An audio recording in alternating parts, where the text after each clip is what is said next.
permet de mettre en pratique une connaissance théorique. Raison pour laquelle nous avons été chargés d'effectuer un stage au sein de l'Office national d'électricité et au dans le cadre d'une formation avec un école supérieure de technologie à l'agence de distribution. Notre plan se constitue de 5 grands chapitres. Le programme du stage effectué, c'est-à-dire l'évolution du travail. Deuxièmement, la présentation de l'ONE. Après, on va citer quelques définitions, puis quelques résultats remarquables, et enfin, une conclusion. À propos de notre stage qui a duré 4 semaines, nos missions ont été distribuées comme ceci. Première semaine, puisque l'AD était notre axe de stage, nous avons enduré tout ce qui concerne cette agence de distribution ainsi que leur équipe. La deuxième semaine, nous avons circulé quelques autres du Bujda en compagnie de 2 techniciens de l'ONE en mission de réaliser des ouvrages de raccordement et câblage du compte de que ce soit sous fil ou 4 fils, des utilisateurs intégrés de mesures ajoutées au réseau de la ville. La troisième semaine, nous étions des assistants et fonctionnaires au centre gestion réseau, mise en service des clients qui ont voulu des interventions imprévues. Et la quatrième semaine, suite aux statistiques faites au service de conduite régionale, nous étions là pour les analyser et pour avoir une idée générale sur ce service.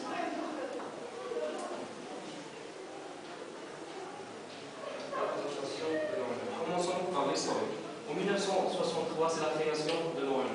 En 1974, l'ONE définit dans un cahier approuvé par décret. En 1978, c'est la mise en place du programme national d'électrification rurale par la commission interministérielle d'électrification rurale.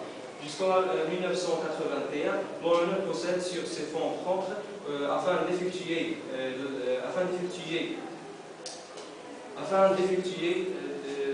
l'extension des réseaux de transport et de distribution, y compris en milieu rural. Et en 2004, les investissements réalisés par l'ONE atteignent 4,19 milliards de dirhams en progression de 23%. Organigramme de l'ONE. Cette structure qui est devant vous, c'est la dernière structure de l'ONE, qui est très différente de l'ancienne structure. Notre stage était limité dans l'agence de distribution, c'est pour ça qu'on va s'intéresser seulement à cette agence. Cette agence contient 4 équipes qui réalisent des travaux différents. L'une des plus importantes tâches de cette agence, c'est premièrement assurer une fourniture d'énergie électrique de ses abonnés. Deuxièmement, assurer également les ouvrages de raccordement de ses abonnés MDVT. Et troisièmement, l'élaboration des études du nouveau produit. Si on jette un coup d'œil sur l'organigramme de l'AD Oujda, on trouve que sa structure générale se compose d'une unité appui gestion qui s'occupe de soucis gestionnaires, avec 3 sections de travaux et de maintenance. Chaque section contient 2 équipes de travaux et de maintenance pour la base, pour la moyenne ou la retention. Si on veut parler un peu sur le transport d'énergie électrique, le transport d'énergie électrique est un monopole naturel dont la gestion est donnée exclusivement à l'ONE pour des raisons de garantie.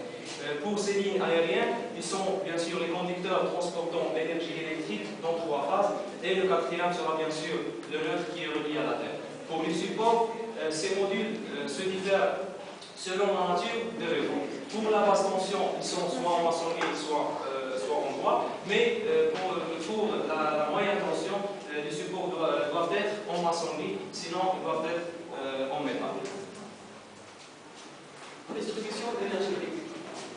En Maroc, c'est cette entreprise qui produit de l'énergie électrique à ses consommateurs. La distribution d'énergie électrique en Maroc se fait par l'ONE, soit directement par l'ONE ou par des missions déléguées. Cela veut dire qu'une entreprise achète de l'énergie électrique de l'ONE d'un coût un peu plus moins cher et le revend aux utilisateurs, mais à condition de s'occuper de tout ce qui concerne la distribution, la maintenance et les ouvrages de raccordement et tout ça.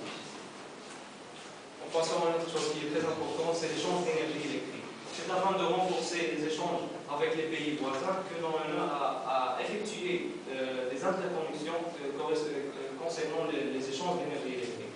Les échanges d'énergie Maroc-Algérie sont représentés par la ligne reliant Oujda à Mazawat, cette ligne qui est de 220 kV, tandis que la ligne reliant Tanger au sud de l'Espagne est une ligne de 400 kV. Puis, une petite remarque, c'est que les lignes représentant en jaune représentent les échanges en cours de de développement reliant le Maroc avec l'Algérie, passant de la Tunisie vers la Libye. Nous ajoutons que nous avions l'occasion d'élaborer un exemple de statistique concernant les interruptions pendant le mois juillet 2009 dans la région orientale. Ce tableau nous affiche le nombre de clients qui ont commis des interruptions, soit une fois, soit autant de fois. Et voici l'histogramme qui nous permet de constater que si on prend par exemple une petite ville, Bouafa ou Zrada, on constate qu'il n'y a pas un grand nombre de clients qui ont connu ces interruptions, tandis que si on prend par exemple la ville Oujda, considérons Oujda comme une ville industrielle, il marque un nombre qui est important d'interruptions. La définition. On va distinguer maintenant aux éléments, les plus importants éléments qui constituent l'environnement. Commençons par exemple un central de production. Un central de production, c'est tout simplement un site industriel qui permet de transformer tous les types d'énergie naturelle, quelle que soit solaire, thermique, ou nucléaire, etc., en une énergie électrique. Un réseau électrique, c'est un ensemble d'infrastructures qui permet d'acheminer l'énergie électrique de la production vers les utilisateurs. Il est composé des lignes aériennes exploitées sous différents niveaux de tension, reliées entre eux dans des postes électriques afin d'alimenter les consommateurs. Un transformateur, c'est un convertisseur qui agit sur la valeur d'une tension ou d'un courant, mais à condition de ne pas réagir sur la fréquence ou la forme du signal. Et il y a plusieurs types de transformateurs. Il y a le transformateur élévateur de tension, le transformateur abaisseur, le transformateur d'isolation galvanique. Ainsi qu'il y a un transformateur triphasé et le transformateur monophasé. Cela dépend du nombre de pôles dans le réseau. Continuons avec les définitions. On prend le compteur. C'est un compteur triphasé 4 fils. C'est parmi les compteurs qu'on a eu la chance de les monter. Il est nécessaire dans le cas d'une puissance qui est importante. Son panneau de comptage comporte un coffret tétrapolaire à fusible, un disjoncteur tétrapolaire et un compteur triphasé 4 fils. Le disjoncteur, bien sûr, c'est un appareil de protection d'un pouvoir de coupure. Il est associé en général d'une protection qui ordonne son ouverture en cas de défaut. Le fusible est un composant conducteur d'énergie électrique. Il laisse le passage du courant jusqu'à une certaine valeur. Au-delà de cette valeur, le passage du courant sera bien sûr impossible. Il est utilisé pour la protection des équipements électroniques ou électrotechniques, pour les équipements électrotechniques ou la protection des lignes d'alimentation. Passons maintenant au plus important, chose que l'on a tirée de ce stade, c'est nos propres remarques sur l'environnement. Maintenant, on suit une nouvelle politique qui se base sur la machinisme, c'est-à-dire remplacer plusieurs agents par une machine. Si on prend par exemple le disjoncteur automatique qui se trouve dans un poste rural à Zebra, c'est un disjoncteur qui se fait automatiquement à l'aide d'un modèle commandé par le SCR. Avant, il y avait un agent, quand on lui fait un appel téléphonique, et il ramène un rapport bien détaillé sur la situation, ainsi qu'il referme le disjoncteur. Maintenant, c'est tout est fait à distance. Il y a aussi le compteur prétaillé. C'est un compteur électronique d'énergie électrique. Il a un fonctionnement exactement comme une carte prépaillée de téléphone portable. Mais on le recharge à partir d'une carte qu'on achète de l'ONR. Il laisse passer un certain nombre de kilowattheures. Après, il se ferme durant un certain temps. Ça dépend de la recharge qu'on a fait.